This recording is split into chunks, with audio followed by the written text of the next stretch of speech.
Greg is an interesting character. One would read his resume and it reads like a success story, except you're only looking at the mountain peaks. You're not looking at the valleys. What was my childhood like? As a kid, I never really fitted into the school system. I had a vivid imagination, but at the same time, it didn't really fit with what the basic school structure was. You know, the teachers didn't like me. My kindergarten teacher said to my parents that I would be the reason she quit the profession.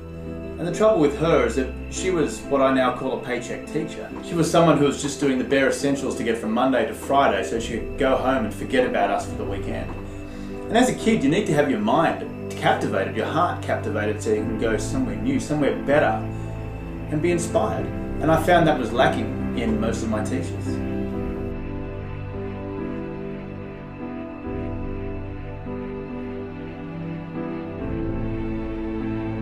You know, I was a skinny kid, and it was putting me behind in my sporting endeavours, and you know, I was getting bullied slightly because of different things, and so I decided to change. I found a magazine, and I found a photograph of a man called Bob Paris. Now, Bob's physique was astronomical, incredibly symmetrical. It was almost like it was a Greek statue. Bob had just won the US national heavyweight and overall bodybuilding titles. And I was taken back by that, and I got so inspired, I jumped up with the magazine in my hand and said to my friend's parents, "That's going to be me, I'm going to win the Australian heavyweight bodybuilding championships." The room fell silent. I'll never forget it. And then they erupted in laughter. His mother told me it was the most stupid idea she'd ever heard. Now, I'd faced negativity all through my schooling life, and to get that said to me again, well, that was pretty rough. And I remember storming out of their place and not going back. And I went to the gym and I sat down and I just decided that right then and there that I was going to become the national champion of Australia. And so I immersed myself in my sport, and everything else took a second base to that. You know, I worked hard. You know, I didn't place for the first show, but eventually I got better and I kept working at it, and then, you know, I started getting fifths and fourths, and I was very hungry, very thirsty to do this and to learn. And so I decided to teach myself. You know, it probably took me longer, but at the same time it taught me the hard road that I would need to take in many other things in life.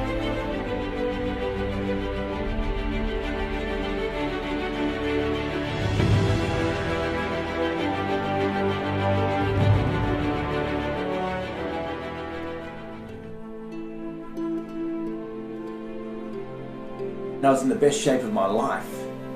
1 week out from the competition, I was under the leg press pushing out a very heavy weight, and my right knee collapsed under the weight, and it was a crunching sound I'll never forget. And I just rolled off the leg press onto the floor, and I just felt my world coming down around me. And when they took me to the doctors and to the medical guys, the sports doctors, a good friend of mine, Radley, was a sports doctor, and he looked at me and said, "Mate, I'm sorry, but it's over for this year."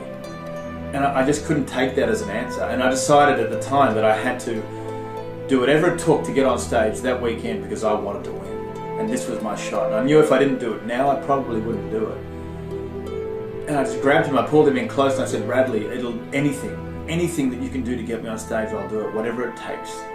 So he said, "Well, it's not common practice, but we'll do this." And so he slid a 19-gauge needle under my kneecap, and we drained out 2.5 cups of fluid, iced it and strapped it, and I went back to the gym. It was excruciating, but we did that every single day leading up to competition day, where I managed to get out on stage and win the national championships.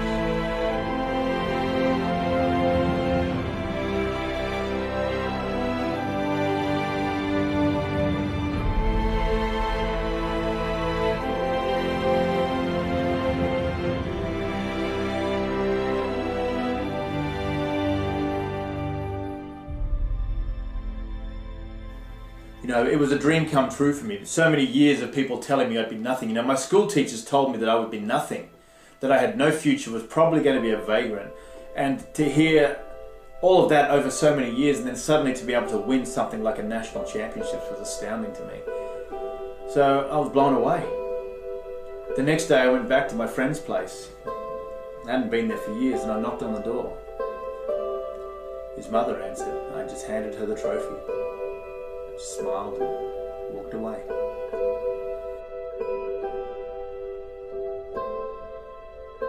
But what it did do, it set in stone what I could do if I put my mind to it. There was nothing that was out of my grasp. And I started reapplying my knowledge to other things. So, you know, I decided from bodybuilding when I retired that I wanted to get into movies. And I'd been a martial artist my whole life. I started doing martial arts as a very young kid.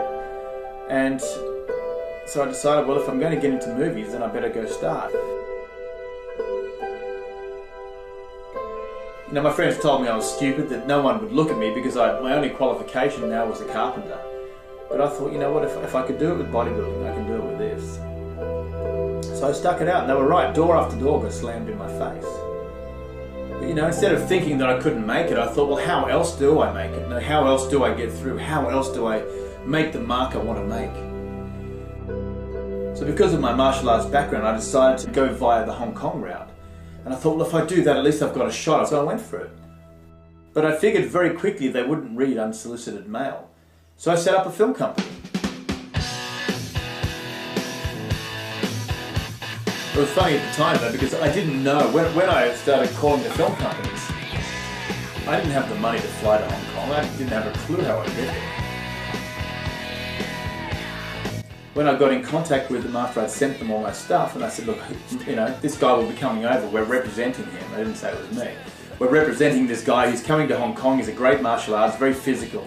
He's coming over there to meet and greet everybody, you know, would you be willing to see him? And everybody said yes, including Jackie Chan's people.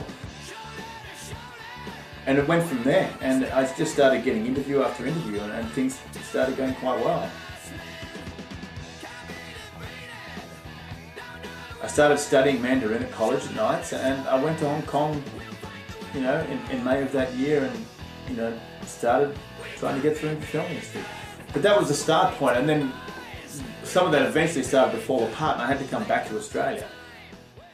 And it was then I met Dr. George Miller, you know, and George and I became good friends, and we started doing some writing work, and we were writing a film together when then Mad Max came up, and that for me it was about 1999, and so I started getting into the combat style part of Mad Max, doing the fight choreography and the weapons advising work. And, you know, it started moving forward, then it fell over because of the war. And so George asked me, I went back to writing this screenplay, and George rang me one day and said, look, we need you. I said, what for? He said, well, do you want to direct Happy Feet with me? I said, yeah, that'd be great. You know? I said, you know, I know nothing about this. I've never made a CG movie, my computer expertise is almost zero. He goes, yeah, but you'll figure it out, you're a smart guy.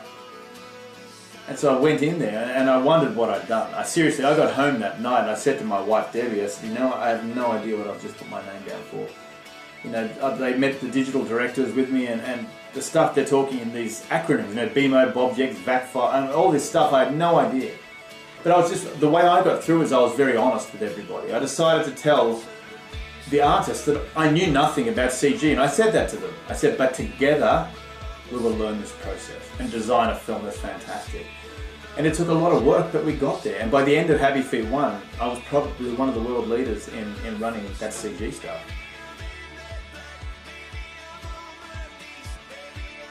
And then, of course, we started prepping for Mad Max again, and then it fell over again, so we went back and made Happy Feet 2.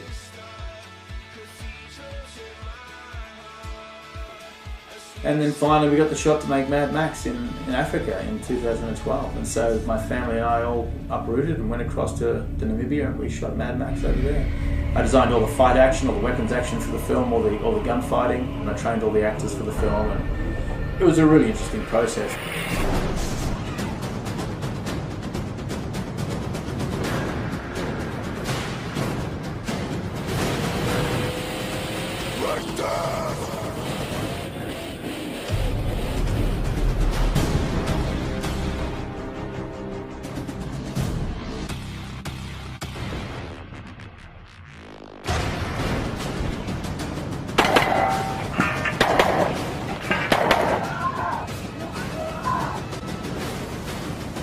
The film was a hard film to make. It was very desolate out there where we were. I loved working with the actors, I loved doing that stuff, but it made it a very tough process. Long days, long journeys.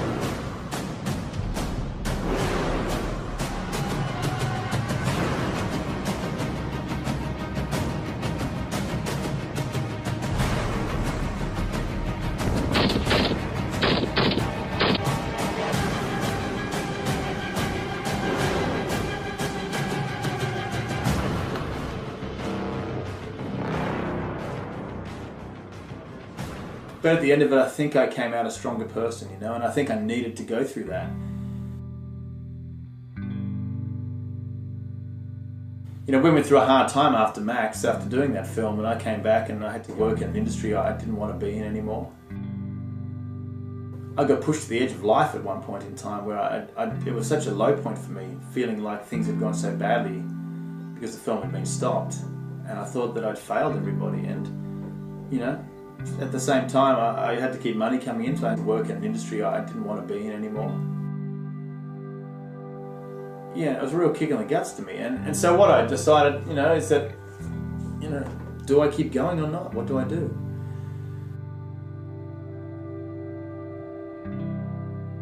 You know, didn't realise if I was going to make it home or not that night. I was pretty dejected about things.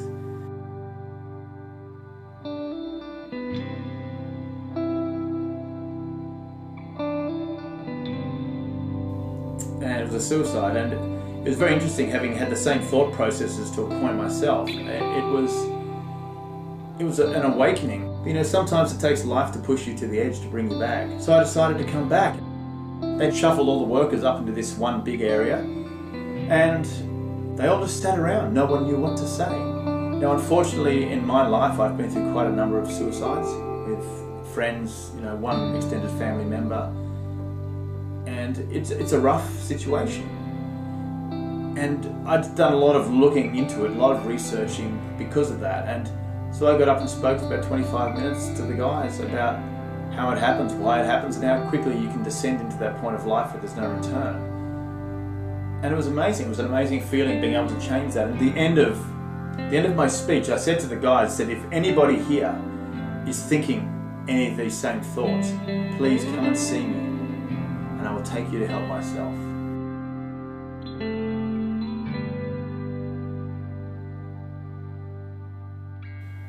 At the end of that meeting, 6 guys came up to me and said, we're thinking of killing ourselves. And we did. We took them straight to help. And I think that day we lost one person, but we saved 6. And what it did to me is it gave me more purpose for life. You know, I'd always been a good sportsman and everything else, but then I thought, now there's a reason for my winning. There's a reason for why I do these things, because I can re-inject it into the community and into the world and make it a better place, you know, and it changed my level of thinking.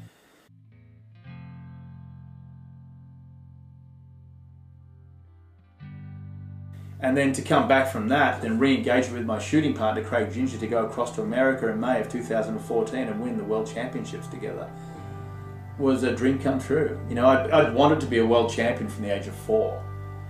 And it had never happened. You know, that was my dream. I used to stand in the kitchen with my mum and say, Mum, when I grow up, I'm going to be a champion, a world champion. All right. Yeah. 1 down. Yeah. Good. It's good. Good start.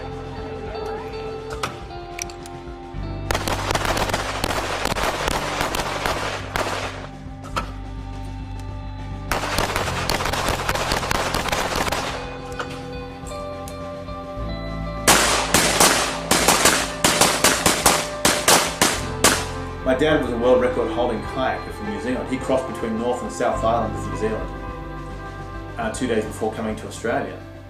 In 1963, in a kayak he built himself.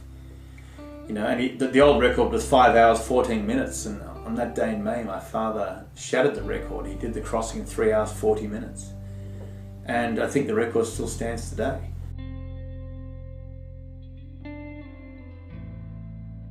So it was rather astonishing what he could do. And my father can't swim, so it made it even better. And it was a great guide to life for me, because Dad was always a dreamer in that respect and just decided to go after his stuff, and that was always him. And so I guess some of that rubbed off on me to a point where I decided to do something I was always too stupid to realise I couldn't. And that's the process of living, the process of life. And I mean, the only guidance I can give to anybody is, if you've got a dream, just go for it, because the first step, everyone makes it the hardest step, and it's always the step they think about so much, and they talk themselves out of it, and they don't give themselves a true shot at it. They go, well, I tried once and it didn't work. It's like, well, it's going to take you a lot more than once. But if you don't even take that first step, if you don't even give it your best shot to start with, and know the fact that you're going to be bad, know the fact that you aren't going to have the necessary skill sets because you're working on a conscious level, not subconscious, You know, a conscious level of thinking is when you start doing anything, you have to think a lot about it. But over time, as we develop a skill and get better, it becomes subconscious, more like breathing. And we don't have to think about what we're doing, it just naturally happens.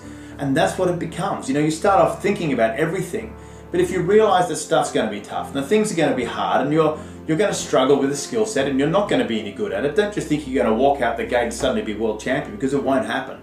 You've got to put the time in and the effort in and realize that it's an up and down path, and you're going to have some rough times, but you're going to fight back to the good ones. And if you're willing to go through those steps and take that hardship and the ridicules, because no one understands it, I seriously tell you that now. My friends, not one person at the time when I was a kid, understood or even helped or assisted in what I wanted to do. They thought I was an idiot. They all said that. They used to call me a fantasy man, all kinds of stupid names. My nickname in high school was Flex. The teachers used to make a joke out of me because I was trying to weight train and become big. You know, and that sort of always was around me, but it gave me fuel. I turned that into a positive and thought, you know, if they're going to drill me about this stuff, I'll dish it back to them. You know why? Because if I get successful and I do this, then they're going to shut their mouth. And you know what? They did.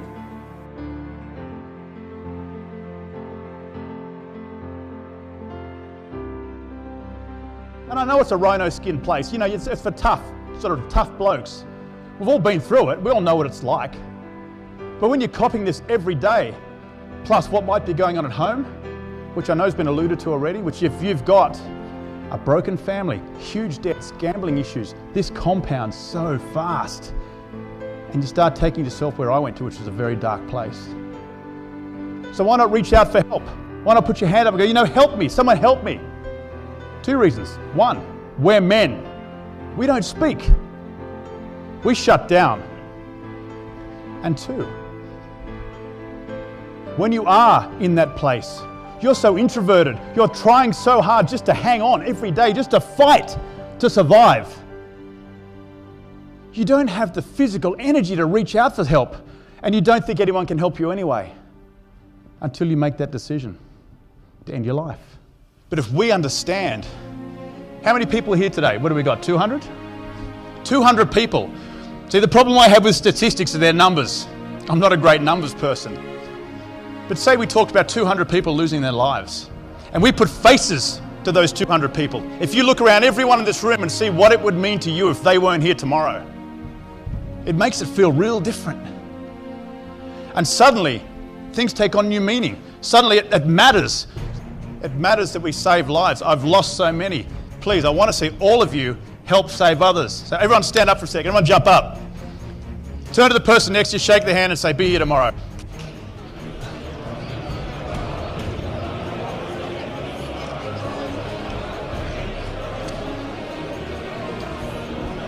All right, everybody, I'd like to thank you for your time, your patience putting up with me. I'm a chippy at heart, always will be. My family, my dad's a chippy. You know, and I'll always fight for the tradies because I know how tough they slug it out, all right? And I've been around some great tradies, and from the Steelies, even the Irish, all right? The Irish steel fixers we have in Barangaroo are a great bunch of blokes, and I was there for a year and a half, and I had a fantastic time with them. I must say, some top of the line fellas, I must say. So everyone I've met on the site, I still really enjoy their company. I'll catch up with them. So thank you for your time, I much appreciate it.